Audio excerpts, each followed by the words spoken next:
what is a numeric data in GIS?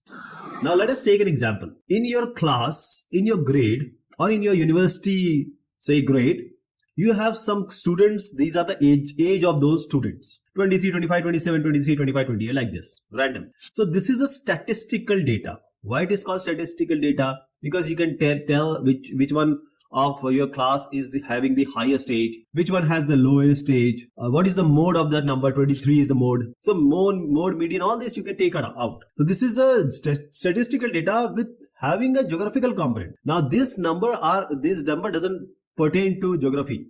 But when you say this is a class, you say that this is a class based in say some university in Chicago, and this is the location of that class, that grade, that university. So that is how the geographical component is added to it, because now you are having the latitude, longitude, the spatial space information in it. And now this data can be displayed as a layer on a map. So you have a map on a background, and as a layer of these numbers you can show it, and then you can join with vector files, and this can be queried. Now you want to use this data and apply it as a vector file. What is a vector? Vector are point, line, polygon in order to represent different geographical features on the map. So these are the all students of your class. Now how do you relate it? How do you make it on a map? You cannot place people. You will just place some point, and you will write a legend, L-E-G-E-N-D, that this dot represent people in my class. All right. So just query on it.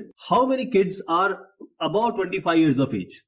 How many of them are below 23 years of age? So all these can be queried on this vector file, which is a point vector file here.